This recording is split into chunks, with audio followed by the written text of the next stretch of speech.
Do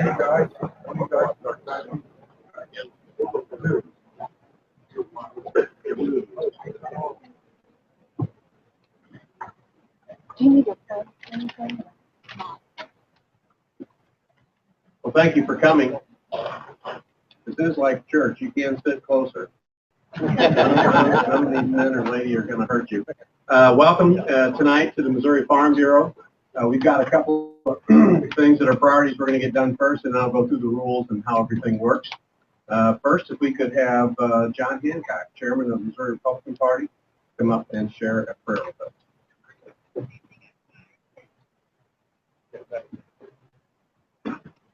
Isn't this wonderful? I mean, this is awesome.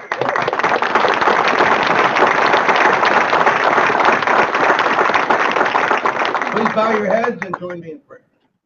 Heavenly Father, Lord, how good it is to look out and see this gathering tonight.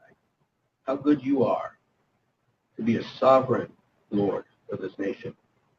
Father, I pray that you would watch over our country, protect her from all enemies within and without. Father, I thank you for these that you have called to serve. I thank you for their experiences, their sacrifices. Father, please keep them and their families and their campaign staff safe through this arduous process. Father, I pray for John and Jan Brunner, and I ask your blessing upon them, and I thank you for his service and the gifts that you have poured out upon him. And Father, I thank you for Senator Bob Dixon, a man who loves you. And I thank you that he and Amanda go through this process together, Lord God. Father, we thank you for the service of Eric Greitens and for Sheena and little Joshua as they embark on this very difficult and new journey. Father, protect and watch over them. Give them strength, we pray. And Father, for Catherine Hanaway and the many gifts you have bestowed upon her and this great service that she has rendered under the people of the state and this nation. Father, bless she and Chris, and little Lucy, and little Jack, as they do your good work. And Father, thank you for our Lieutenant Governor, Peter Kinder, a man that you have anointed, given him special gifts. Father, a man who has mightily served and who walks with you. Father, all of these keep safe, keep strong. And Lord God, we look forward to one of them emerging. And Father, according to your will, it would be awesome if one became our governor. Lord, thank you. We praise you. We love you. And we serve you. Now unto him who is able to keep you from falling. Amen.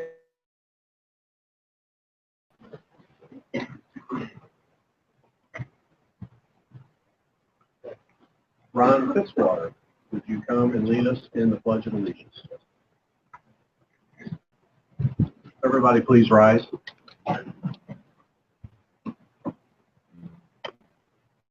Thank you. To the flag of the United States of America and to the republic for which it stands, one nation under God, indivisible, with liberty and justice for all. Thank you very much. Again, my name is Ron Fitzwater. I'm the chairman of the Cole County Republican Central Committee. Got one other task while I'm up here, and that is to welcome you and to thank you for participating with us. On behalf of our partner organizations, obviously the Missouri Republican Party, the Cole County Republican Central Committee, and I get the opportunity to stand up here, but really the members of that committee have done all the work for tonight, so if you see one of them, please say thank you. Cole County Republican Club, and then we're very fortunate. We've got three very key co-sponsors with us. Obviously, Farm Bureau, they have given the facilities to us tonight to utilize. Please, let's leave it like we would leave our own home. Try to leave it in a little bit better shape than we found it. They've been very gracious to work with us. And then our friends at the Associated Industries of Missouri, and I saw Ray McCarty. I'm not sure where he's sitting, but Ray, thank you very much for your support. And then Brad Jones and the folks over at NFIB. They've stepped up and they have been great partners for us. We've got a lot of media here, so hopefully folks that weren't able to join with us tonight will have an opportunity to see the stream. We've got a number of our local county elected officials here. We're trying to add to that group, so hopefully we'll add some additional Republicans. And then we've got a number of members of the legislature. I just wanted to thank them. We've got with us, obviously, Senator Kehoe, and you'll be hearing moderator.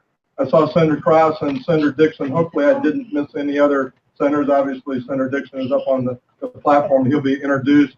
And then with us from the House, Representative Travis Fitzwater, Representative Keith English, Representative Jay Barnes, my House member, Representative Mike Bernstetter, saw Rocky Miller come in, Tony Duggar sitting back here, Representative Frederick sitting over here, and Representative Eccleston, and last but not least, Representative Vescovo. I hope I did not miss anybody. Who did I miss? David Wood. I'm sorry, I apologize. David Wood from down in Eldon area is with us. Again, thank you very much for being here. If there's anything we can do to make this a productive evening for you, please let us know. And I'm going to turn it over to our senator. Thank you, Ron. Let's give all the folks that worked very hard to put this together.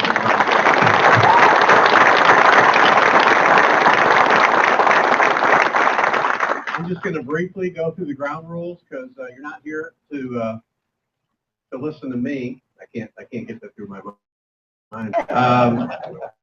I did need some training for tonight's debate, so I called MSNBC, and I am up to speed on how to do this. If I could have the candidates' attention just for a second. Titles are very important to people in life. I understand that.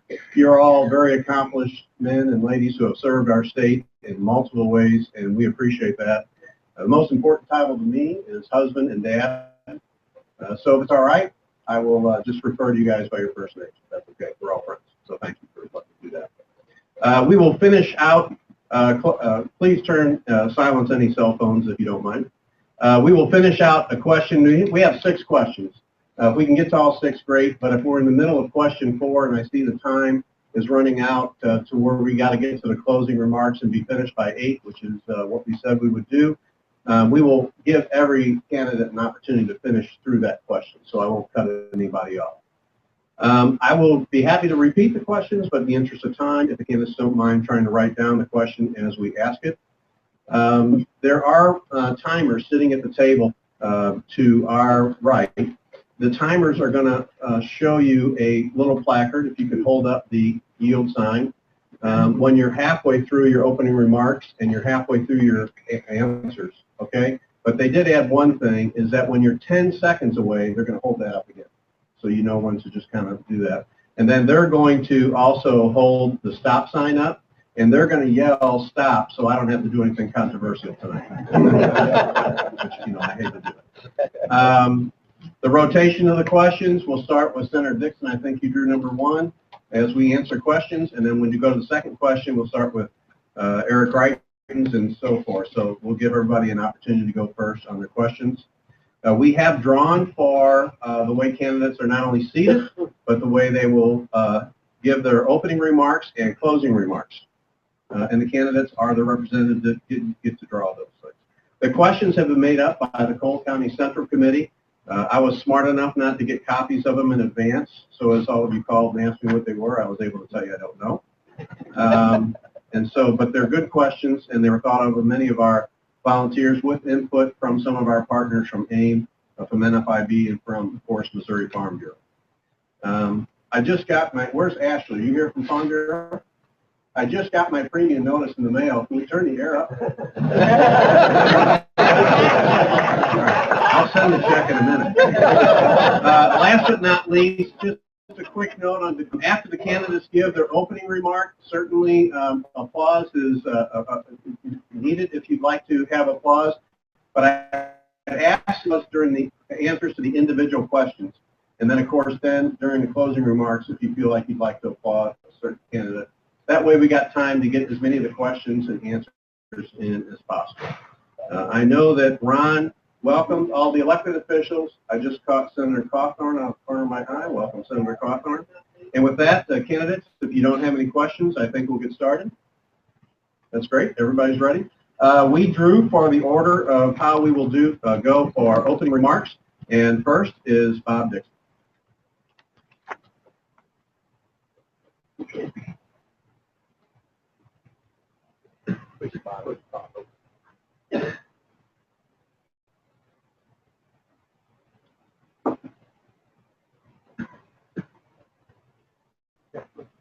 Oh, okay. That's the first test, if you can get the equipment to work. It's wonderful to be with you. I'm Bob Dixon. I come from Springfield. I am the grandson of Democrats, the son of Republicans, and I'm a lover of liberty. I am fond of saying that anyone who is a friend of freedom is a friend of mine. And many of you are in this room are friends of mine. I've been able to have the privilege of working with some of you during the time that I have served since my neighbors and friends, after they got to know me, sent me to this city to represent them. My wife Amanda and I and our 3 daughters live in Springfield, where we raised them, where I worked my way through college, going to school at night while they were young. I actually now teach for that university.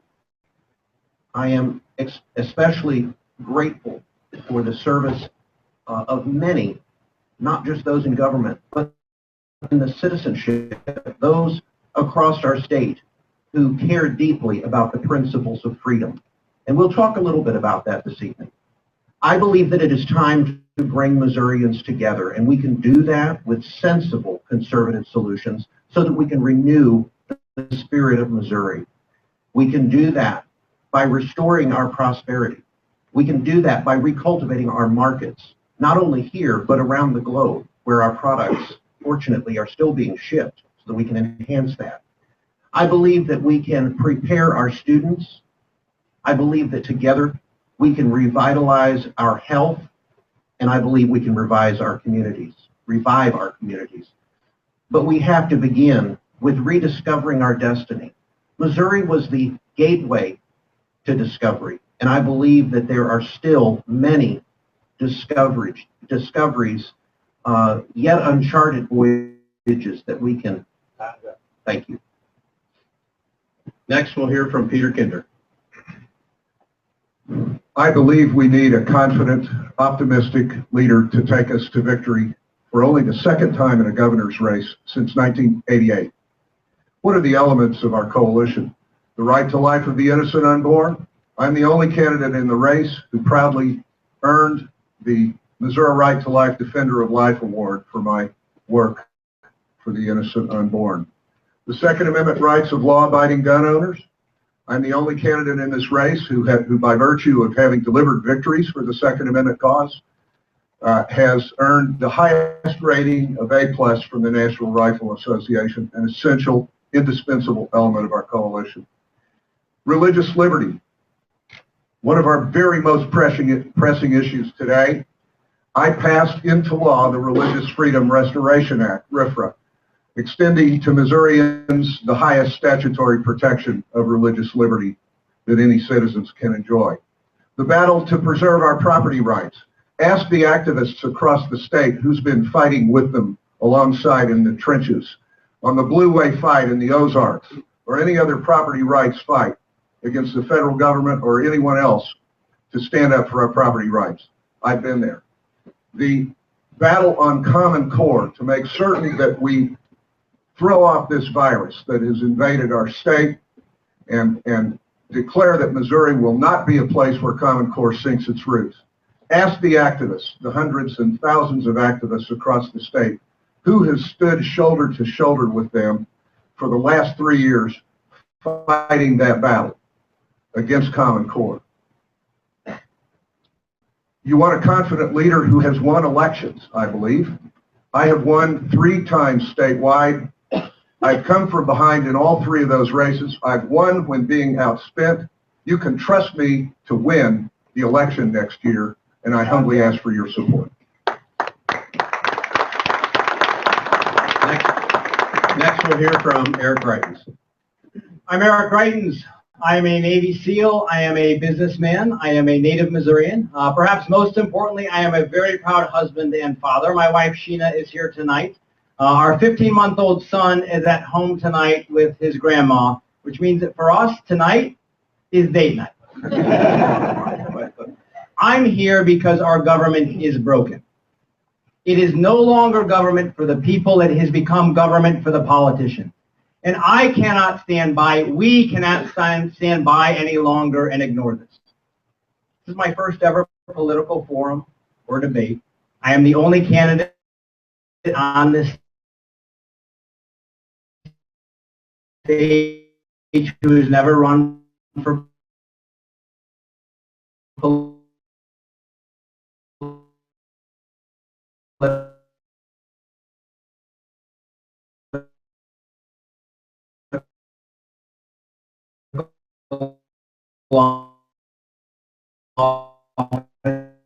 and I am not here to tell you, but it hurts. Hurts all.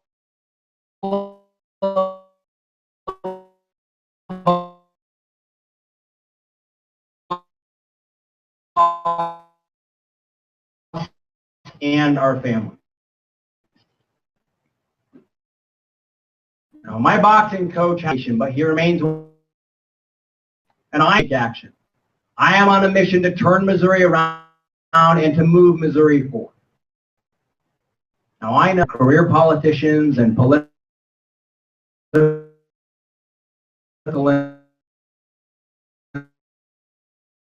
insiders, what's right to get us moving forward again.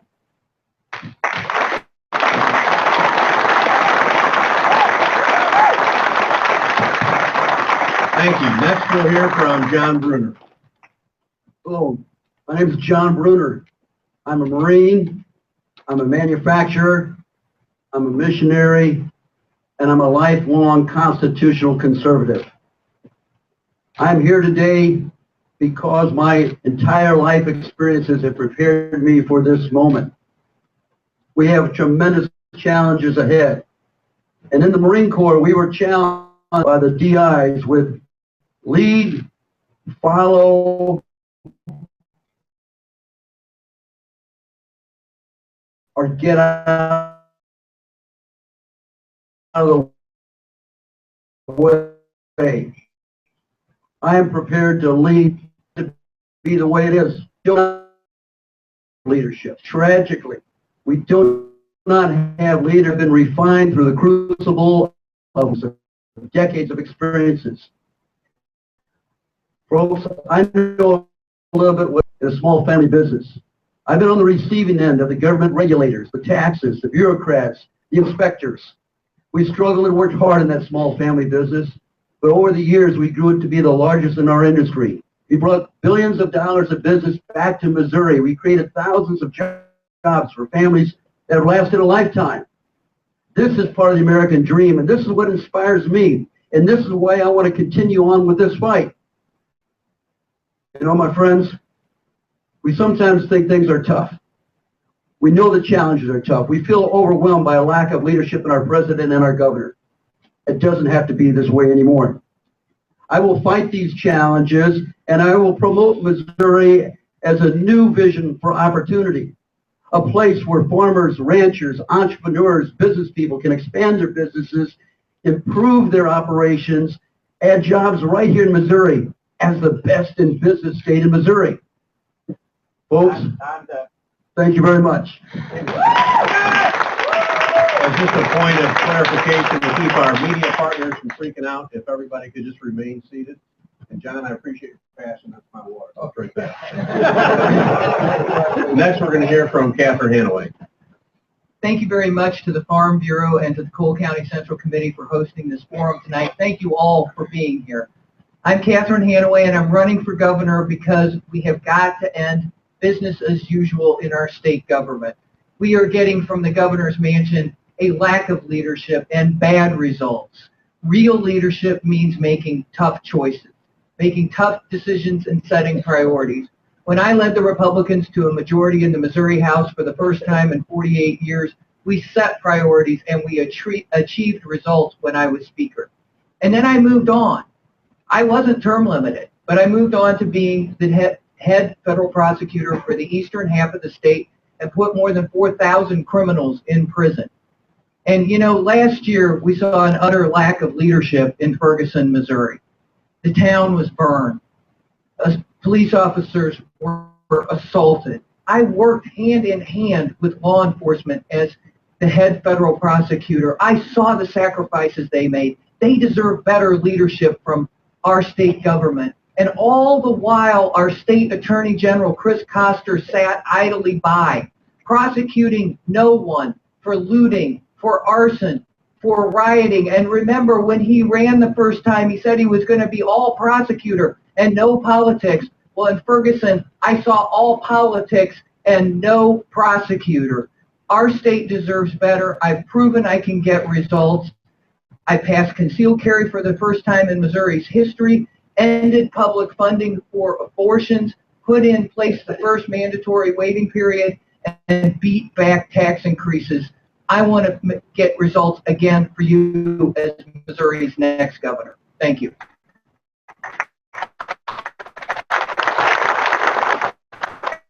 We'll move on to the questions. Before we do, the early winner of the debate forgets.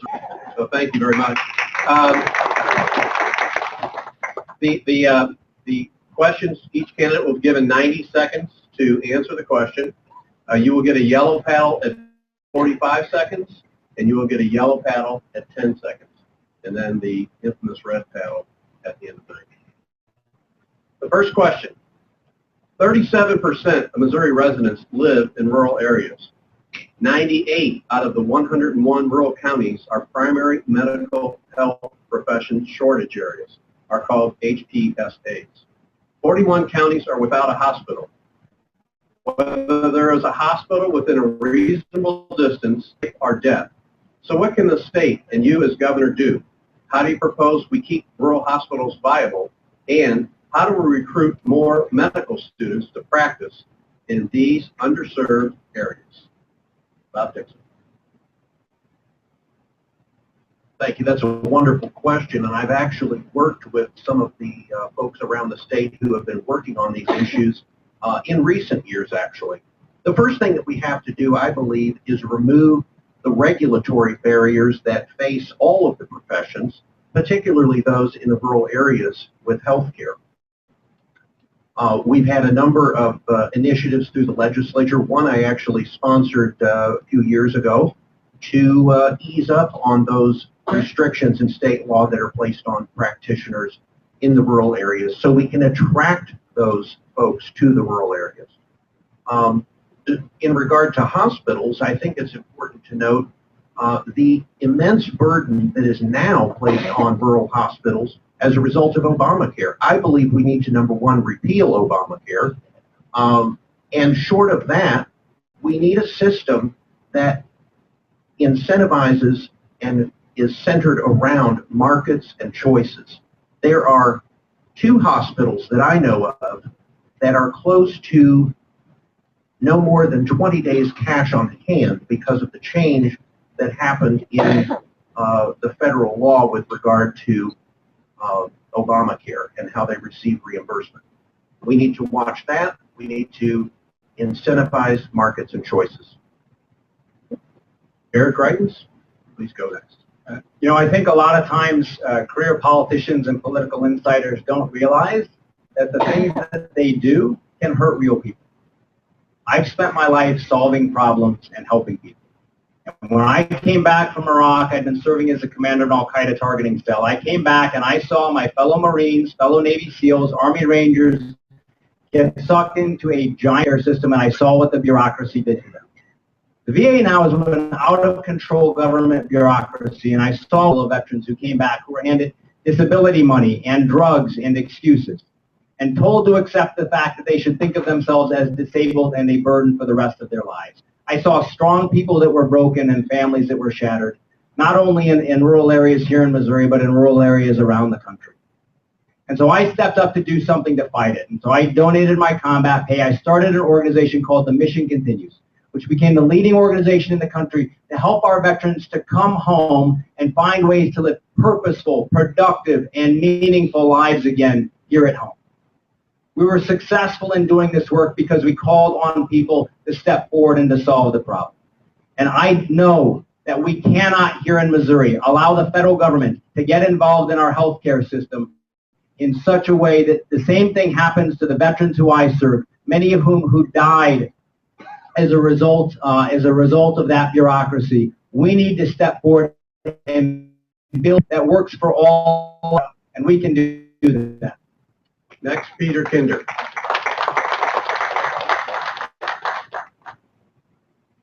On the subject of health care, if you're looking for a fighter, you can look no further than me, because when no one else would stand up for Missourians' right to direct their own health care choices, I filed a lawsuit to overturn it and raise the money privately myself to pay the six-figure lawyer bills.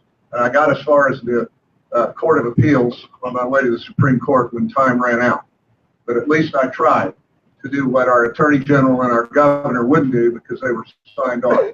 Now, as to health care delivery in the rural and urban areas, but especially I think the question focused on the rural areas, I went to school on this back when I was in the Senate, and when I was Senate leader, I championed, after touring the state, I championed increasing funding to federally qualified healthcare clinics, FQHCs. We increased them by $5 million of general revenue in one budget year.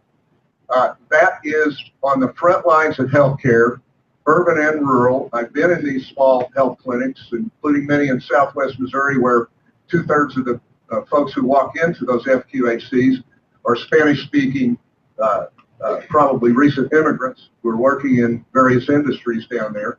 And that is how you meet the need on the front lines. It is not by expanding Medicaid, adding people to a program that is not delivering good results now. It is not by laying down to federal mandates. It's by meeting the need as we did in the case I just cited. If we could hold our applause until the closing comments, that way it will give us more time to get through all the questions. John Rivers next.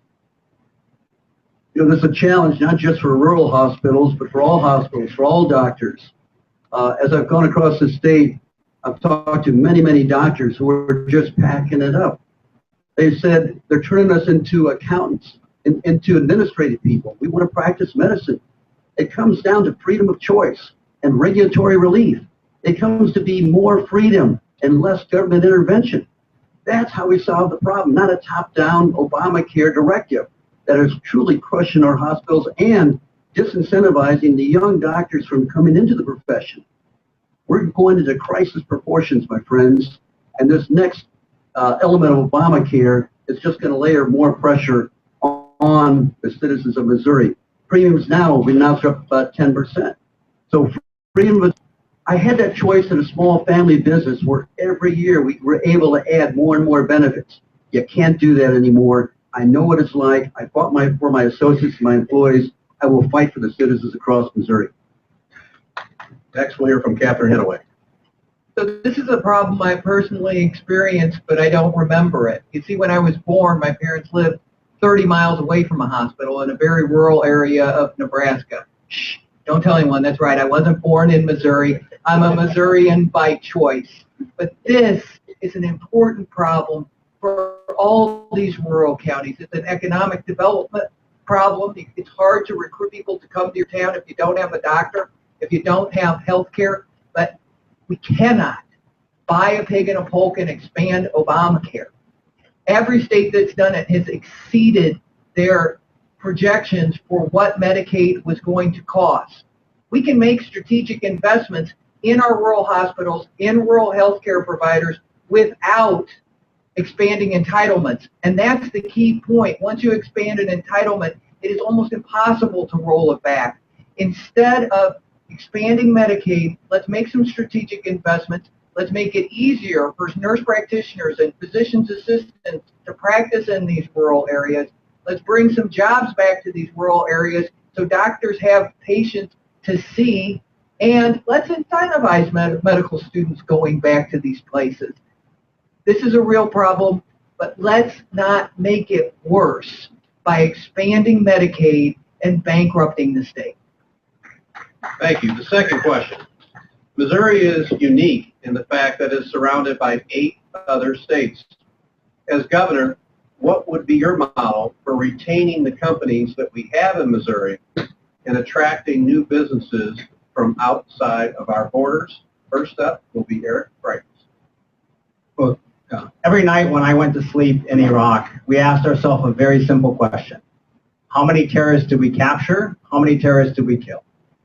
Every night when I went to sleep after I started continues, one of the nation's leading organizations to help veterans, we asked ourselves a very simple question. How many veterans had come back and started their own businesses or involved in private sector employment? When I'm governor, every night when I go to sleep, I'm going to ask myself a very simple question. How many Missourians have quality, well-paying jobs? But unfortunately, the mission of our current governor seems to be not job creation, but job destruction. Missouri today is 42nd in job growth across the country. We are 42nd in job growth. We are 47th in GDP growth. We can do better here in Missouri. And some of the key things that we have to do is we have to sign right-to-work legislation. We have to simplify the tax code. We have to lift job-killing regulations. Those are all things that we can do and that we must do here in Missouri. The other thing that we have to have a governor who's willing to stand up and be a champion for our culture. And we need to have somebody who will stand up and say that there is purpose and meaning and dignity in a job. They just did a study of all of the 50 states' abilities to move people off of welfare to work. And out of all 50 states, Missouri ranks 50th. We can do better. When I'm governor, we're going to build a prosperous economy rooted in the core values of hard work and personal responsibility. Next, we have Peter Kinder. Right to work has to be job number one for our state's economic climate. 6 of the neighboring 8 states that touch Missouri are right to work states. When I was growing up in southeast Missouri, where my family has lived for 8 generations since the Missouri Territory, Tennessee and Arkansas, which were nearby and we visited quite often, were not ahead of Missouri in anything. They are moving ahead of us now. So is Oklahoma. So are many of these other states. I don't know where some other candidates have been on right to work, but I've been in the trenches fighting for this, trying to gain votes in the legislature, trying to make it a reality in the middle of September in the veto session. We fell short, but I believe it was the opening battle in a battle that we will win. And the question is not whether Missouri will be a right to work state, but when. And we don't need 13 more votes in the House to override a governor's veto if you have a governor who will sign it. A governor who's been working, as I have, for years. We do need to look at reducing taxes on job creators further, because we're now surrounded by tax-cutting states. Illinois, one of the few things neighboring our state that's making us look halfway decent by comparison, now has a tax-cutting Republican governor. And he means business, and we've got to get in the game with him in this very competitive national and international jobs climate. We're not there now, but we're one governor away, and I can do it. Next, we'll hear from John Brunner. I know an awful lot about competition as a small business person. My customers were some of the largest companies in America. My competitors were some of the largest companies in the world. I've traveled millions of miles back and forth across this state, bringing business back to Missouri. It's a matter of pennies, incremental pennies, to make yourself competitive. Missouri is not competitive. I've seen the fall of Woolworth. I've seen the rise and fall of Kmart, my customer. I've seen the rise of Walmart. Now we see Dollar General. I understand competition. The problem about government here is that they are not subject to competition. They've never been in the battle. You need to bring somebody who understands competition, efficiency, productivity into government, who has that mindset. I've done this for decades, my friends. I know what we need to do to get competitive. And I know when we get competitive, we'll bring business back to Missouri. I've done that. I've brought billions of dollars back to Missouri. I want to do that for farmers, for ranchers, for other small businesses, for big businesses like Boeing, for everybody. We're not going to be able to make the changes we need unless you have somebody who has that level of competence and experience and who's been subject to the challenges of the free enterprise system. You know, folks, we do have a great opportunity here in Missouri, the central part of America. This can be the hub of tremendous distribution and growth and manufacturing growth. All we need is the right kind of leadership who's been through those battles, and I'll make it happen. Next, we'll hear from Catherine Hanaway. Thank you. You know, government doesn't create jobs. Hardworking Missourians create jobs. The most important thing the government can do is get out of the way. And one of the steps we have to take is to end this corporate cronyism where special interests get tax credits. If I'm elected governor, there's 4 essential ways that I'm going to get government out of the way. Number 1, sign right to work. Number 2, freeze all new regulations. Number 3, reduce taxes. And number 4, train a workforce that is prepared for the jobs that are available in the 21st century. Now, I can't go through the details of every part of the plan, but let's just focus on regulations for a moment. They're what's really crushing small businesses in our state. I'll take just one example. The barber regulation is 10,000 words long. The book of Revelations is 10,000 words long. Surely we can tell a barber how many combs to have in fewer words than it takes to describe Armageddon. That's why on day 1, I'm going to freeze all new regulations until we can figure out which ones hurt job growth or impinge on personal liberty. You know, the other thing we've got to do is match the money we're spending on education to the jobs that are available. Too many kids are starting college, taking out big loans, never graduating, and still not being ready for the jobs that are available. We need to match employers and employees and training programs. Thank you very much. Next, we're going to hear from Bob Dixon. You restore prosperity with freedom. I believe we need to create a path to move folks to payrolls and to entrepreneurship. And I've worked on that in the legislature. I would have a 4-pronged approach. Litigation reform. I voted twice for tort reform, most recently, just I believe it was last year. Tax reform. I just passed the bill which will allow the State Tax Study Commission to review and reform the entire state tax code with a citizen organization that will do that. Number 3, regulatory reform. 3 years ago, I passed a bill which was signed into law that put all 11,000 pages of the state regulatory system under review by the citizens and allows for public comment. Number 4, employment law reform. I have supported those proposals as well.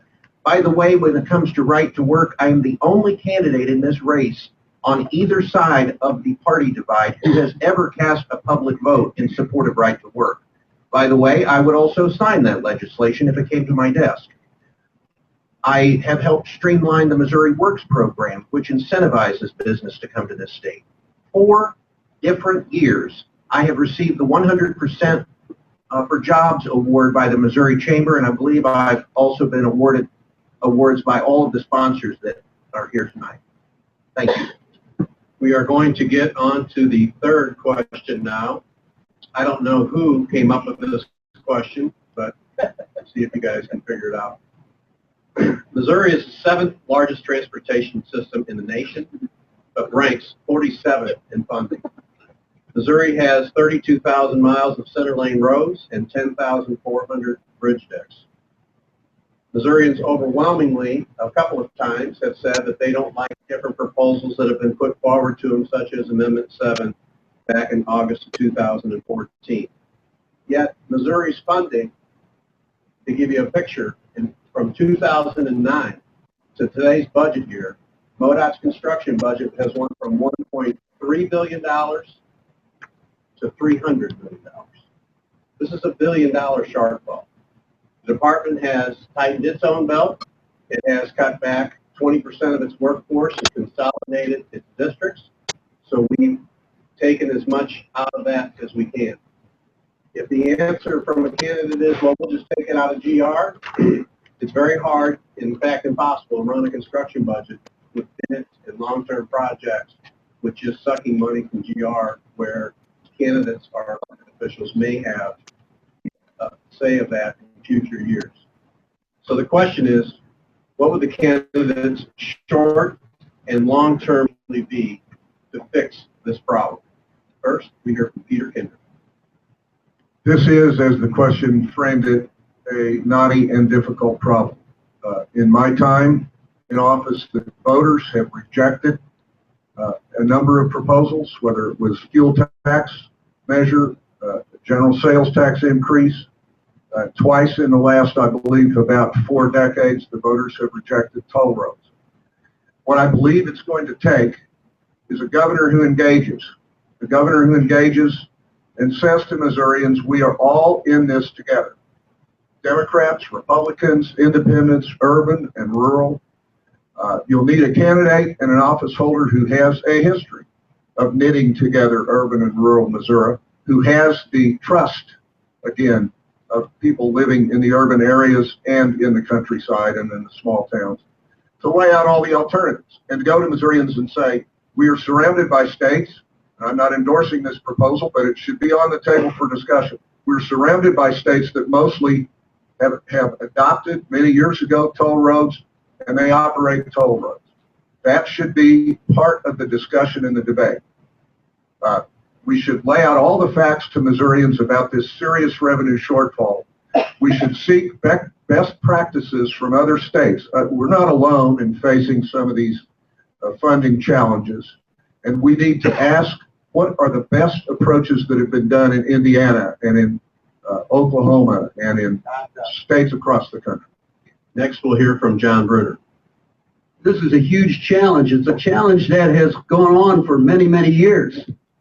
This is not unlike the challenges that I've had in my business in terms of needing equipment, needing assets, needing a new plant, new facility. It starts with long-term planning, and unfortunately, we don't have a long-term plan. And it's exactly right. The people have spoken. No more new taxes. So it's only going to come from two areas, my friends. It's going to come from efficiency within our state government to find more productive ways to generate the revenues that can be better allocated and better spent behind a long-term plan. And the other issue is going to have to come from growth. Growth in businesses coming to Missouri, growth in jobs, growth in revenue, and have a certain percentage specified that on the excess revenues that come into the state, a very specific percentage will go into the long-term plan. Now, I've heard that this problem is as big as $2 billion a year for 20 years. But it's going to take somebody who's experienced these same challenges in a business competing long-term when you don't have the money and you don't have the resources. But my friends, I'm willing to get into this challenge, put together a plan, make it happen, and we're going to find the things that we can do when everybody else says it can't be done. Next, we'll hear from Catherine Hanaway. Thank you very much. When I left the Speaker's office, the transportation budget was $1.7 billion. Today, it's $2.1 billion.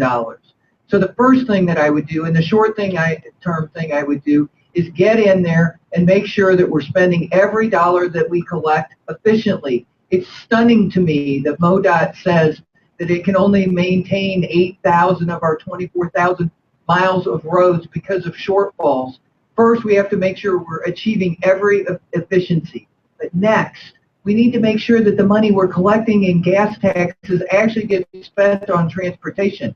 One thing, I think we could move off the gas tax, and I know this will be a little bit controversial, but we could move the highway patrol off the gas tax and on to general revenue. That would free up more than $200 million a year to put into roads. Long term, I think we've got to look at public-private partnerships. We've got to look at incentivizing local authorities to invest more in roads, perhaps consider bonds. But let me tell you this. If I'm governor, your total tax burden isn't going up. So if someone proposes a gas tax increase, I will advocate for a corresponding cut in your income tax. Yes, transportation investment is economic development. Yes, it's a good thing, but we've got to lock it up, spend it efficiently, and not increase the total tax burden on Missourians. Next, we're going to hear from Bob Dixon.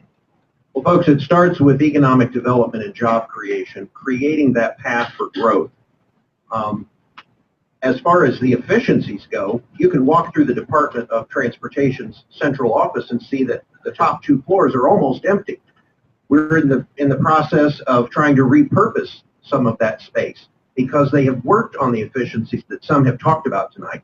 Infrastructure is a key to economic development and growth. We have to look at the fact that historically, Missourians have only supported, for transportation purposes, a gasoline tax, and also making sure that that money goes directly to roads. I have supported efforts to make sure that our infrastructure is adequate and is a key to economic development and contributing to that. When I chaired the Transportation Committee in the House, we saw the early signs of the funding actually declining with the bonding and all of that, seeing the drop off in revenue. We have to make sure that we are doing it the right way. And with inflation, we know that Missourians are actually paying less today than they have in the past. So what do? let's look at historically what Missourians have supported, and let's do the right thing so that we can grow and so that we can make sure that efficiencies are there. Next, we'll hear from Eric Greitens. I've never run for office before. I've served as a Navy SEAL. I've run a family business, so I approach this question very differently. It's very clear to me that we do not have a revenue problem. We have a spending problem. But the governor wouldn't know it. He's got a $6 million aircraft. He's driven around the state. He spent $1,300 on a float trip for himself and his family. Now, that money wasn't going to key things that had to happen for the people of Missouri. They just did an audit of the Department of Transportation. Last year, there's a road maintenance fund in the Department of Transportation. They spent $7 million on things that were not road maintenance. What they weren't spending on is the things that we need them to focus on. There are over 3,000 bridges in the state of Missouri that are structurally deficient that you and I and our families drive over every single day. They need to be focused there. Infrastructure is a core constitutional responsibility of government. And it's one of the things that we have to focus on and that I bring from a perspective of limited government that we have to get right for the people of Missouri. When I believe in results and I believe in accountability, and I believe that every agency of government should be able to define its mission, and that for every line item in the budget, we should be able to ask, what results did you produce for the people of Missouri? And when we focus on what's constitutionally important, we build a culture of results and accountability, we'll be able to solve this problem and many others in the state of Missouri. Thank you. Before we go on to our fourth question, candidates are okay with this. We're running good on time. There's a large crowd here that really want to hear all five of what you have to say. Would everybody be able to get a 2-minute answer instead of a 90-second answer to each question? All right, timekeepers, if you would adjust accordingly. Fourth question is, broadband access and speed is essential to all Missouri families, schools, and businesses. The main challenge for connectivity and reliability is in rural Missouri, where most people do not have access to high-speed broadband. What would you do as governor to improve broadband in rural Missouri, where our farms and our education system increasingly depend on a reliable system? This, we will start with John Brunner. This is such an important area for our state and for our competitiveness. And I'll tell you a personal story in my business. We were a very small competitor in personal care products. We make shampoo and mouthwash and hair care products all under store label. Equate, CVS, Walgreens, distributed all across the country. And we were up against some big, powerful corporations. But then things shifted in terms of information technology. And I'll never forget the day I came back to our company and I told our sales department, folks, you guys thought you were important. The IT department is going to change our industry and our business. And we embraced and brought IT into our small business. We were on an equal playing field with the Procter & Gamble's, the Pfizer's, the Johnson & Johnson's. I saw it happen. There's a study that just came out from the Harvard Business Review that indicated for every dollar spent in state government on technology, you get $5.40 back. We need to promote technology. We need to do it wherever we can. And folks, it's crossing across the state back and forth. I'm ready to put in a cell phone enhancer to try to get connected as I get across the state. As a candidate for governor, I can't get connected. How am I, as a CEO governor, talking to other CEOs to get business in Missouri to let them know that they can stay connected? Folks, I know this firsthand. I know what can be done. I know the opportunities. You'll find me as an individual embracing every opportunity to invest in technology and making Missouri competitive again. Next, we'll hear from Catherine Hanaway. You know, the Obama administration put a whole bunch of money in the stimulus package for broadband here in Missouri, and that money was not spent really to get us connected, and we still struggle to be connected as a state. And to me, it is a competitiveness issue. It is also a fairness issue that every part of the state should have an opportunity to compete technologically. Now, I think there's an answer. It's kind of an old answer. It's an answer the state tried when some counties struggled to get lights on. Long time ago. We started the rural electric cooperatives. The rural electric cooperatives are how we can get broadband into these counties. We've seen it in Tipton. It's been a complete success story. Let's go ahead and emulate that model. But we also have to get the trial lawyers, the federal government, HSUS out of our barns, our fields, our ponds. The EPA has greatly overreached with this waters of the U.S., seeking to regulate 98% of Missouri's farmland. If I'm governor, the Department of Natural Resources is not going to be an echo chamber and an enforcement agency for the EPA. And we've got to take on, we passed right to farm. It's a great principle. Let's put it into practice. Trial lawyers are suing farmers because pigs smell and dogs bark. We need to limit their ability to do that, cut down on the number of regulations, and focus on the good parts of our state in agriculture, and they are tremendous. We have unique resources, the only navigable sections of the Missouri and Mississippi rivers in a single state, the only north-south railroad to take grain north and south, the only animal health science corridor in the western part of the state, plant science corridor in the eastern side of the state, the finest engineers and scientists. Ag is our future. We can be the #1 agribusiness state in the country. Next, we will hear from Bob Dixon.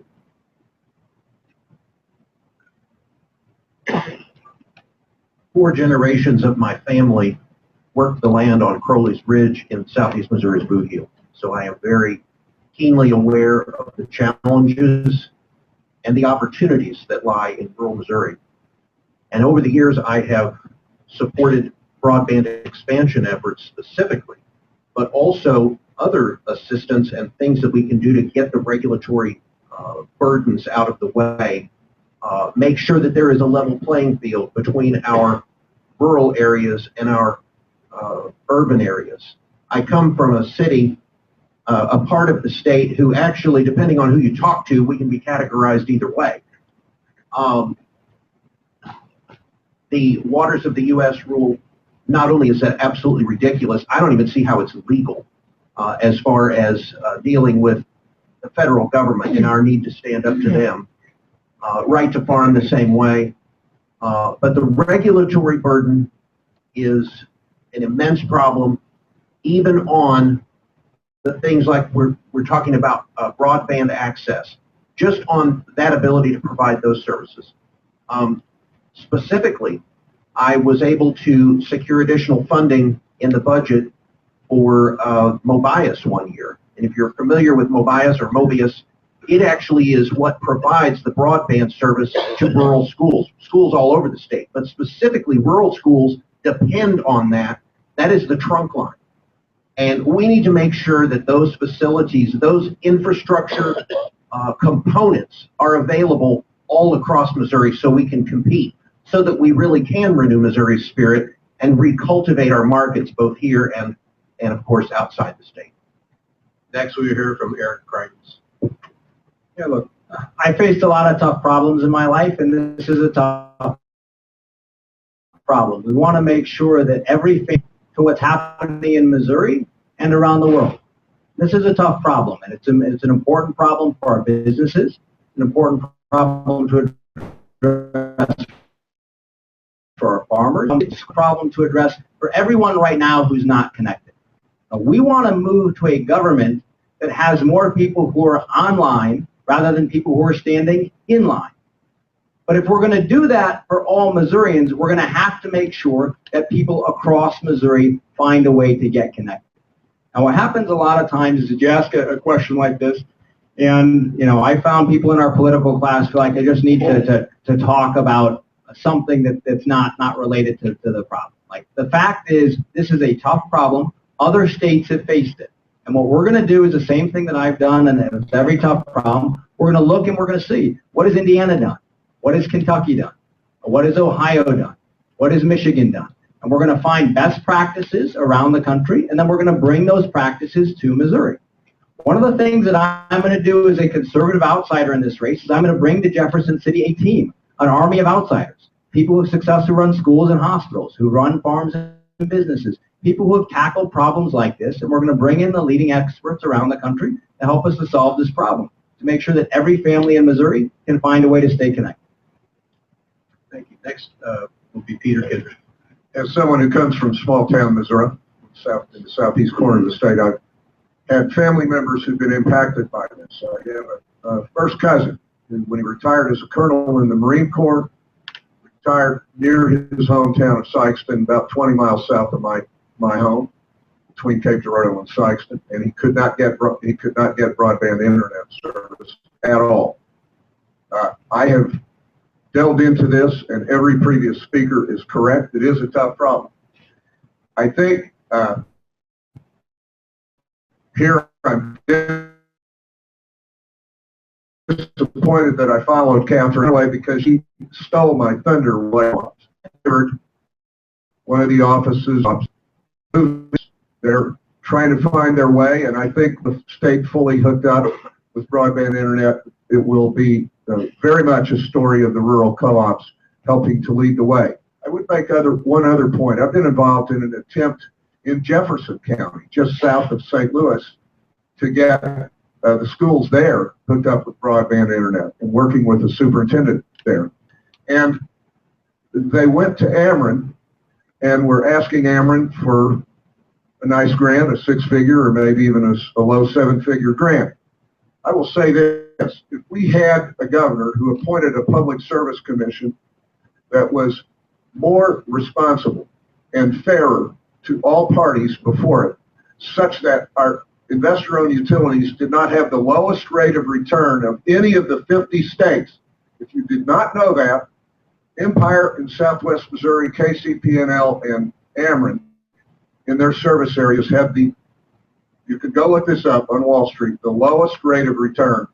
If we had healthier environment for our business players, they would be able to participate in expanding broadband and be a big part of the solution. Thank you. Our fifth question tonight is the following. As governor, what is in your plan for making Missouri the most entrepreneur-friendly state in the country? We will start with Catherine Hanaway. Well, again, it goes back to getting government out of the way of people who are willing to make investment in our state, to take risk in our state, and to have the chance to compete with our neighbors. So we have to have right to work. And why do we need right to work? Because it's good for Missouri workers, and it's bad for Missouri workers not to be a right to work state. Workers in right to work states make more money on average. Their salaries go up faster. More employers in the Midwest provide health insurance to their employees in right to work states than in non-right to work states. Plus, all of our neighbors, except Illinois and Kentucky, are right to work. And what does right to work mean? It just means this. You can't be coerced to pay union dues. That's all it means. Unions can still exist and they can compete for members. But what happens, because Missouri is not a right to work state, is that when employers look at where they're going to grow a business, as in an entrepreneur, they pass right over Missouri. The other thing that we have to do is make some strategic investments. We have people who are making venture capital investments in great companies in Missouri, a lot of them in ag-related businesses. Even the state is making investments through the MTC. But what we don't do when the state has a successful investment is reinvest it in the entrepreneurs in this state. We put it into general revenue. That is just crazy. If the state invests in entrepreneurs and those businesses grow, we should reinvest it in more entrepreneurs. The other thing we've got to do is become known for something. We need a win. Missourians need a win. And where we can win is being the #1 agribusiness state in the country. That's not only going to bring farmers here and people related to food processing, but it'll bring scientists and engineers. Thank you. I think I'm getting confusing signs over here. #1 agribusiness state in the country. We can do it. Thank you. Bob Dixon. Thank you. Well, it all begins with freedom. And I think that we need to think outside the box, which this question begins to. And that is it jobs we want for entrepreneurship? And I believe that really begins in the classroom. What kinds of things are we doing to get students to think about that other than just getting the job?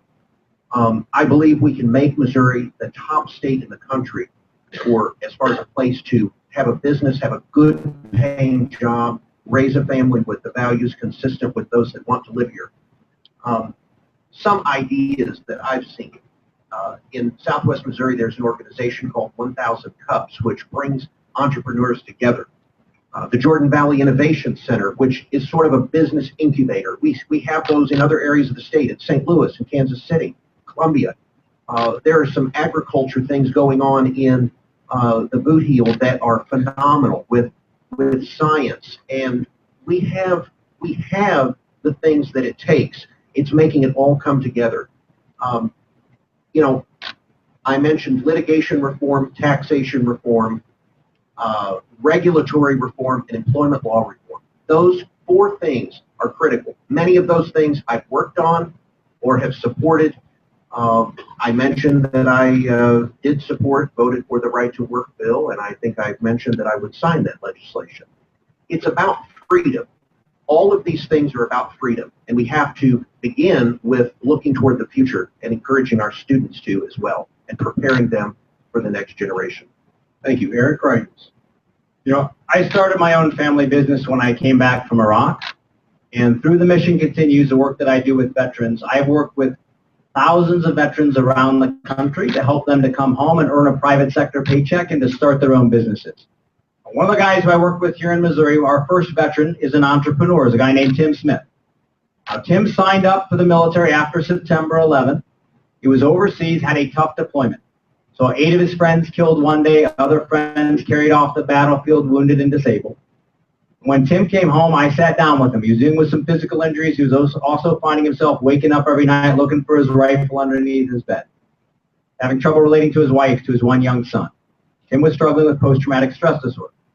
Now, I sat down with Tim and I said to Tim, I said, look, I love you, and I believe that you still have more to offer to our state and our country, but you're also going to have to make some tough decisions and some better choices. We put Tim through our program at the Mission Continues, and what we did was we connected him to private sector mentors. Today, Tim Smith, who could have spent the rest of his life on welfare and disability, is instead a successful entrepreneur here in Missouri. He runs a business that's called Patriot Commercial Cleaning. He has over 40 commercial cleaning contracts here in Missouri, and he's hired over 3 dozen other veterans. Now, what Tim did not need the government to start his business, but he needed the government to do what the government must do so that entrepreneurs can be successful. And when I'm governor, we're going to unleash the power of our workers, our business owners, and our entrepreneurs. And the way we're going to do that is by making sure that government does well the things that government must do. You have to have public safety right. People do not own, run, and grow businesses in places that are dangerous and where they and their children feel unsafe. We have to get infrastructure right. We have to have workforce development right.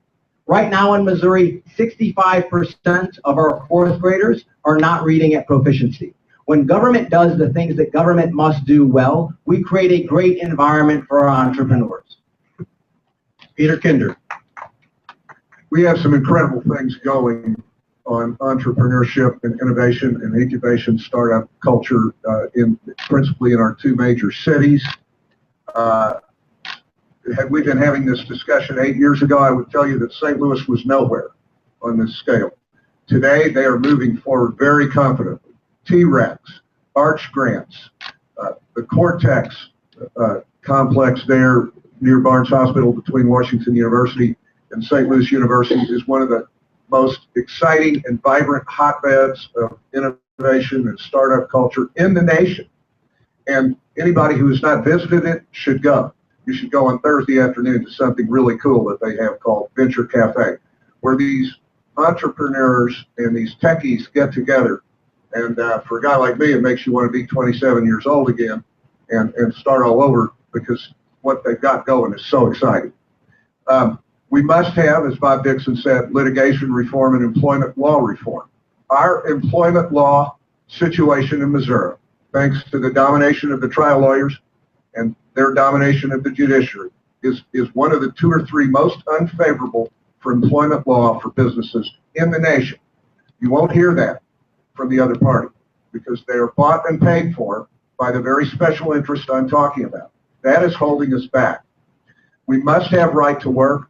You pass right to work, and we would have it in the first 2 months of my administration, and you watch Missouri explode with entrepreneurial activity, investment, jobs and economic opportunity that keeps our kids here instead of exporting them to faster growing states. You know, right now we're on a trajectory. This innovation culture is mirrored in Kansas City also, and in my hometown, a place called Codify in Cape Girardeau, so it's happening all over. But on our current trajectory, we're on track to lose another congressional seat after the next census. John Brunner. Entrepreneurship. I love this question. You know, you want to have business and entrepreneurs, you need to hire an entrepreneur as your next CEO, governor of Missouri. I have a passion. I spent 3 decades as an entrepreneur. I turned around a small family business, made it into the largest in our industry in America. I started 2 other businesses. I've coached other young people in businesses. I've been having the chance to give lectures of entrepreneurship at Columbia University, Harvard, Washington University, Wake Forest. This is a passion. Why? Because this is the American dream. You know, good things are happening and can happen here in Missouri if you get a CEO entrepreneur to lead the way. As a CEO entrepreneur, I can talk to other entrepreneurs and tell them about Missouri. Tell them that this family business of mine have been making products here in Missouri for over 100 years. We can do more of this. Right now, presently, I've been talking to folks in Kansas City, 20 to 25 business leaders and entrepreneurs. They want to make this the entrepreneur center of the world. I said, well, how about the United States? Why don't we start something small first? But you also need to bring in money and investment money and private equity money to help support these entrepreneurs. Folks, this is a part of the American dream. Whether you're a small farmer, or rancher, or business person, or work in any of these industries or businesses, we can get it going again. There's 4 key issues here that is absolutely critical that hit me hard as an entrepreneur. You know, we need regulatory reform, we need tort reform, we need infrastructure, and we need better schools. We have the best opportunity here, as I mentioned earlier, the hub of America, where in the next decade, demand for food will double. We can be the market for the entire world. Also, and I saw this in my business, I brought my manufacturing plant, closed it down in California, brought it back to Missouri. Why? Because you can reach 50% of America in 1 day, 92% in 2 days, right here in America. Hire an entrepreneur, we're going to get businesses and opportunities here in Missouri. Our 6th and final question. Would you favor state employee pay raises? If so, how would the increase be funded? We'll start back with Bob Dixon. First of all, yes, I would. Let me answer a question that was not asked, and that is, what have I done? Many are aware that legislators are set up on a different pay increase schedule done by the Compensation Commission. As a legislator, I sponsored legislation which made everybody in state government subject to the same law rather than having 2 classes of state employees. So in other words, if the Compensation Commission is going to set that up to where there is a automatic increase unless the legislature votes it down for legislators, it ought to be the same way for state employees. And that would be tied to the Missouri Consumer Price Index in that bill. I don't know that we can do that every time, but we should not have 2 separate standards, one for legislators and one for state employees. It ought to be handled the same way. If you don't have good health and you don't keep good health, you cannot serve the people. So as far as funding that, there are choices to be made in the budget. Every time I have voted on budgets for 13 years, and we have made the right choices, and I have supported those. There are still some things that we can do to streamline state government, specifically some of our underlying structure. We do a budget every year, and we deal with some things every year, but there are some structural things in state government. Folks, we have a typewriter government in an internet age. There are some things we can do, but we can't do it this year and have the budget the same year. We've got to do it with a plan several years ahead of time. Next, we'll hear from Eric Greitens. Again, I approach this question differently, and I approach it as somebody who's run a family business. I approach it as somebody who's founded and run a charity to serve veterans around the country. And the first value that you have to put your finger on is we need to have in Missouri's government results and accountability. You have to be able to define for every agency of government what is your mission, and for every line item in the budget, what results did you produce for the people of Missouri. I believe in giving people raises when they produce results. But right now in Missouri, it's impossible to say whether or not any individual or any agency of government actually produces results because there's no way to measure it. So what we're going to do when I'm governor is we're going to make sure that every agency of government has a mission and every line item in the budget has a way that we can examine it, has a metric so that we can measure what people actually produce for the people of Missouri. And look, there's a lot of places in this budget where we can cut. Just last year, career politicians in Jefferson City handed out to well-paid lobbyists and special interest insiders over $500 million in special interest tax credits. Over $500 million in special interest tax credits. We need to look at that. The way the whole budgeting process works in Jefferson City is backwards. They start with what they call a consensus revenue estimate. What that means in practice is that they ask how much tax money are we going to take from the people, and then how are we going to spend it all? When I'm governor, we're going to begin with zero-based budgeting. We're going to focus on results and accountability, and we will happily reward those people who do a fantastic job creating results and serving the people of Missouri. Next, we'll hear from Peter Kinder. Every candidate up here and pretty much every candidate running for any office anywhere will talk the talk of fiscal conservatism. I have walked the walk of fiscal conservatism as an office holder with much the smallest budget of the 6 constitutional officers elected statewide by the people. I have asked during my term in office for the legislature to reduce my budget appropriation. And notwithstanding that reduced appropriation, because I found a way to do more with less, with fewer resources. Notwithstanding that reduced appropriation, every year I have had the honor of occupying this office as a public trust. I have returned money unspent out of that office budget allocation back to general revenue, back to the taxpayers for other purposes in state government. You know what? As governor, I would continue to strive to do that and to ask that of all my executive agencies throughout state government. I would ask it of all my appointees to boards and commissions. We have to do better by state employees who are lowly paid and who have not had adjustments that have kept pace with inflation. We've got to do better. I think I've shown the way in my own office on how to do better, and I think I could consistently demand that of all my appointees in the executive branch and on the boards and commissions. It is no accident, by the way, that the people of Missouri committed more resources to transportation under the most conservative governor, I believe, in our state's history, at least in our recent history, and that was John Ashcroft. When John Ashcroft came into office, the Missouri fuel tax was 7 cents. When he left, it was 17 cents. I would be the most conservative governor we've had since John Ashcroft and be proud to be that. Next, we'll hear from John Brunner.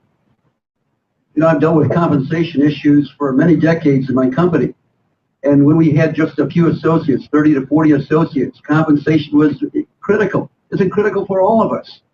And that's a principle I learned in the Marine Corps. You take care of your troops, they take care of the mission. I brought that into a small family business. You take care of your associates, they take care of the company. You know, compensation is directly related to productivity and motivation.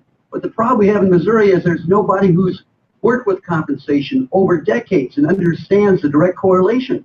I know what it's like. If anybody blamed me on my board of directors for problems, they said, John, you're overcompensating your associates. You know, you've got to give them the opportunity. And before you can lay out the challenges and the accountability, you have to be sure that there's competitive wages and salaries. And now most recently, so-called excess funds showed up and everyone's scrambling to try to make right with their state employees. These are the people that we expect to do the job effectively and efficiently. Take care of your associates and take care of your people. Another issue here, and I tell you something that bothers me as well, starting salaries for teachers in Missouri are 47. How do we expect to lead our state and get us back on track? when starting salary teachers are number 47. Folks, this is something I've done for many, many years. I feel very comfortable about it. I know how to do it. I know how to pull these programs together and get the job done. You know, in summary, it's a very simple principle. In the Marine Corps, they would say in the chow line, senior officers eat last. You know, you don't run out of food that way. Okay? We need to put our associates first. In my business, when there are pay cuts, they started at the top and worked their way down. When we had good times, the pay increases started at the bottom and worked their way up. We got to get right. We got to run this state more like a business. And finally, Catherine Hanaway. Thank you. I know I'm sitting in a company town, and maybe many of you out here in the audience are state employees and good state employees. But we simply have too many state employees by the size of state we are. We have too big a government for the size of state we are. There are almost 60,000 state employees, and I think there's a number of ways that we can shrink the size of this government. You know, when I left the speaker's chair, the budget was $19 billion. Today, it's going to be $26 billion this year. Now ask yourselves, is the government providing 35% more services, 35% better services? Are you getting paid 35% more than you did in 2004? We've got to shrink this government down to a size we can afford. And it can happen through attrition. It can happen through privatizing some services. And now let me explain what I mean by that. I'll give you one concrete example. You know, there's lots of kids, unfortunate kids in our state who are in residential care. And the state pays for it. Half of them are in private care, but not what you think of, not some big corporate care, wonderful care through Girls Town, Boys Town, philanthropic organizations. And the state reimburses those organizations $250, approximately $250 per kid per day. Sounds like a lot. For the kids who are in state-run institutions, we're paying $450 per day. We can shrink this government by looking for more private, more compassionate solutions and still deliver the services of state government efficiently. Of course we have to have zero-based budgeting. Of course we need to look at results. Of course we need to decide what our priorities are and make sure that we pay people well when they do a good job. We are going to now move into the closing remarks. I'm going to remind each candidate we drew at the beginning of the debate. Mr. Brunner, John Brunner will go first. Peter Kinder will go second. Eric Greitens will go third. Catherine Hanaway will go fourth. Bob Dixon will go fifth. While you collect your thoughts, you grab that microphone off the fast there. I just want to once again thank very much the Cole County Republican Club and the Central Committee for putting this together. They did an excellent job. And I'll remind the candidates that I just read the questions. I didn't make them up. Maybe one question. The other thing I want to do is many of you that are here are members, are residents of the 6th Senatorial District, which I represent. And I just want to take this chance when I have this big of a group together to thank you so much for the support you've given my family and I. Claudia is here with me tonight. And we've been all around the district, and you guys are fantastic people, and it's an honor for me to represent Missouri's 6th Senate District. I wanted to quickly just introduce the queen of the district who runs our office, your office, that we just happen to live in, and that's Carolyn Latham. Carolyn, stand up.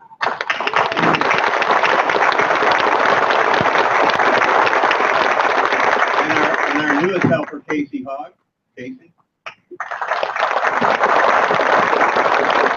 You guys know if you need help from our office, Carolyn will do everything she can. I, of course, just do what she tells me to do, like any good person who works for a woman or lives with one. Having said that, remind the candidates there's 2 minutes for the closing remarks. You will get a paddle at 1 minute, and again at 10 seconds. We will start, as stated, with John Brunner. Well, my friends, freedom is stuck in reverse. The American dream is unfortunately in the rearview mirror. And it doesn't have to. I have a vision of a different kind of Missouri. You know, I'm not here looking for a job. I'm not in politics. I'm not looking to jumpstart a political career. I just want to do the job. I want to take everything that I've learned in my lifetime and bring it here to Missouri. I want others to share in the American dream, and I know it can be done. I believe it in all my heart. You know, our business started very small and simple business. And a Gudo business today, where every day, 7 days a week, 2 million bottles, 5,400 products are shipped to 55,000 retailers every single day, on time and complete. Missouri is a big business, but it's not that complicated of a business. It takes a business CEO to come in and help turn this business around. I did some fact checking. It was almost 9 years ago when we had a business CEO running the state. It's about time we have somebody like that again. But first of all, we have to win an election. And the way we beat Chris Koster is having a compelling contrast. A contrast between a political chameleon and a long-term constitutional, lifetime constitutional conservative. Between a trial lawyer and a business CEO. Between an individual who will use his political motivations for political advancement and a U.S. Marine. Folks, we can make it happen. You know, it's not about we the government. It's about we the people. It's not about trust in government. It's about trust in God. Returning to these core values and these core principles with somebody with the confidence to lead and do the job, or somebody who can't be bought. This is my vision of Missouri. I share asking for your vote and support to be your next governor.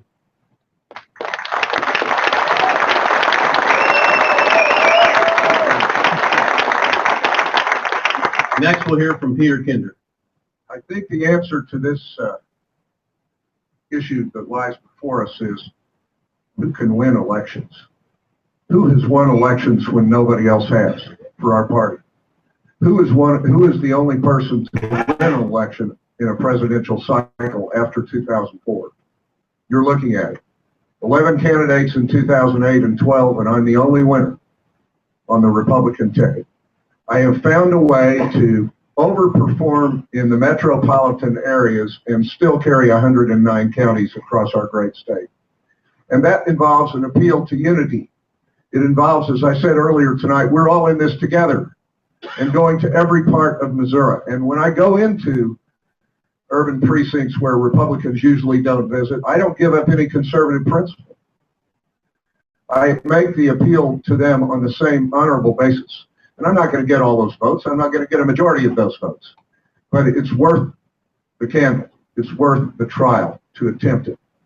And while I'm on this subject, I want to say something to invoke the memory of my dear friend, the late State Auditor Tom Schweik, one of the finest public servants we've had in our state.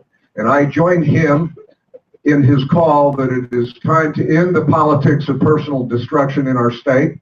The idea that you get a bucket of slime to dump on the head of your opponent. I renounce that here tonight, as I have earlier in my campaign, and I call on the other candidates to join me and to conduct a campaign that lays facts and fair argument on the table and discusses the issues candidly and honestly and lets the people decide. I think that's what the people of Missouri have a right to. I know that's what you expect. That's what you'll get from my campaign, and should you do me the honor of putting me in the governor's chair from my administration.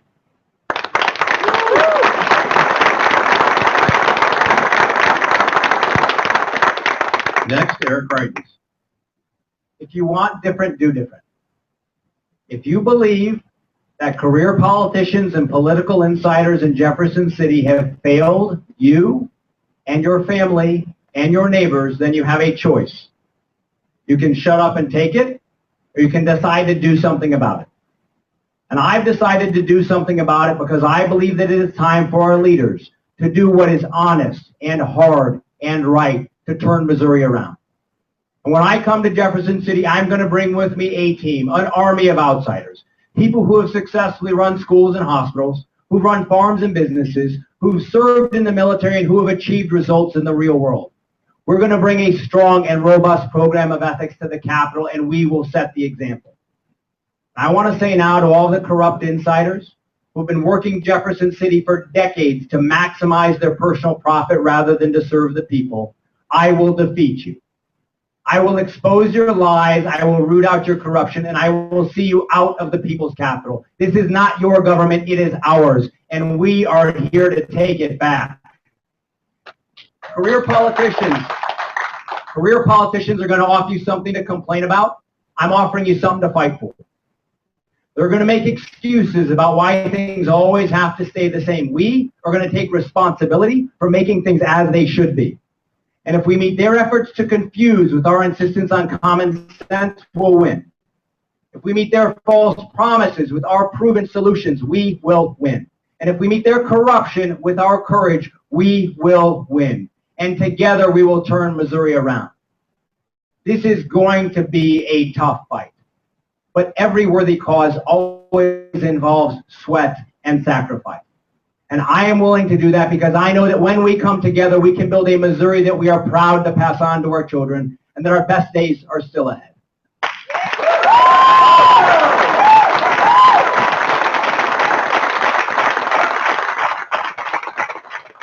Next, we'll hear from Catherine Hanaway. Thank you very much. When I had the privilege of being sworn in as the United States Attorney and took that oath to enforce the Constitution of the United States, I knew just how special it was. I didn't realize maybe how tough it was going to be day in and day to charge people with crimes, to deny them of their liberty, the thing we all treasure so much. But we've got to have a prosecutor to go up against Chris Koster. We've got to have somebody who understands that the rising murder rates in our cities have to be reversed because it affects all of us. Businesses won't move here if they're afraid for their public safety.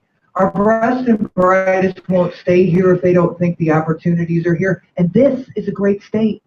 We are all so blessed. We live in the greatest country in the history of the world. And you know, I have a hero. It's a woman I never met. 13 years ago, she made a choice not to have an abortion. And as a result of that choice, we have a 13-year-old son, adopted from Eastern Europe. And because of her sacrifice, I had the privilege of bringing him back to this court as ever known. And when we were told, congratulations, your son is an American, I'd probably heard that word a million times with my ears, maybe even with my brain, but I'd never heard it with my heart in the same way. I knew because of that one word, he was going to be free to pray as he wanted, to speak as he wanted, to raise his kids as he wanted. Because of our rule of law, because of our Constitution. This fight is a fight for our way of life. From the White House to the governor's mansion, I humbly ask for your support and your hard work. God bless you all. Thank you for being here tonight.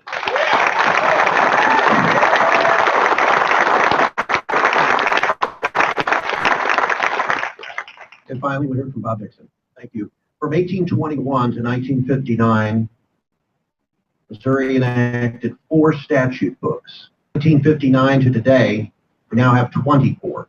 It's about $1 billion a book if you do the math. I'm not so sure that we are that much better off for all of those laws we've passed. And for conservatives, that's a real challenge. I have a record of accomplishment fighting for the principles that we all care about, and many of us are talking about. Reforming our laws, things like the criminal code, first time in 35 years. Chris Koster wouldn't even take an opinion, let alone lead. Restructuring and streamlining government. Tonight I talked about the regulatory reform, the tax reform that I've worked on. Shrinking government. This year, my bill to eliminate numerous boards and commissions was signed into law. I'm 100% pro-life. I proudly support not only the Second Amendment, but the entire Constitution. By the way, I'm currently A+ rated with the NRA. I believe that the best decisions made are those closest to the people, and local government needs to be listened to. I believe that there is wisdom found in a multitude of counsel. We have some great candidates, so why Bob Dixon? Well, there's been some discussion about those who are serving, but I'm going to tell you, the dome at our state capitol is sort of like a fishbowl and a pressure cooker. With me, you know what you're getting. I've been dome tested. That's where character or corruption are revealed. That's where you decide to become a politician or a statesman. And I believe that our people are crying out for leadership and statesmanship. In the summer of '79, Ronald Reagan said America needed a spiritual renewal, a renewal of the American spirit. We need to renew Missouri's spirit. And I would be happy to help lead the way and work with all of you. I humbly ask for your support.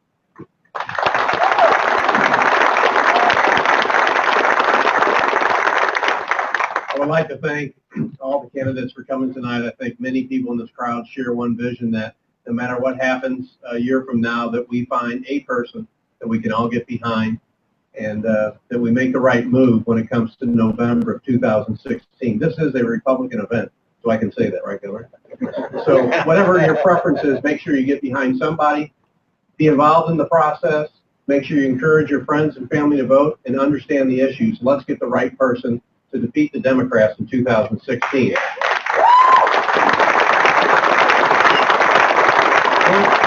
One important last thing as we wrap up, and this is, we're coming up on a very important day in Veterans Day, and the reason you're going to be able to get to vote is because of the rights those people have given us over hundreds of years.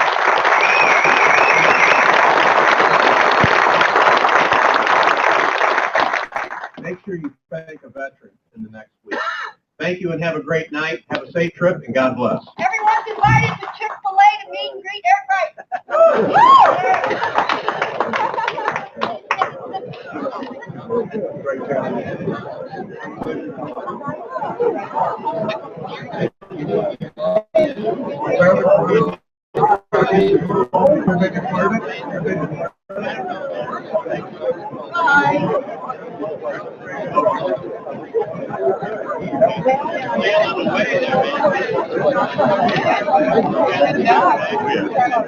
We're gonna hang out for a few minutes.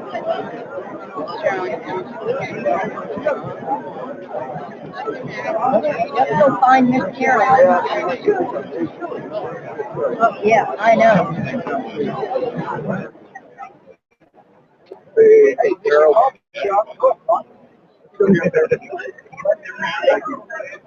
Apparently the Republicans wanted to cut. Yeah, yeah. We're going. It's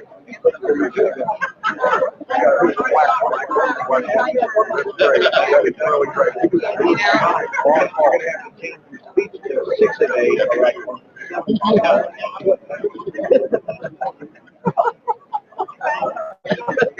Excellent performance, sir. Good job. What?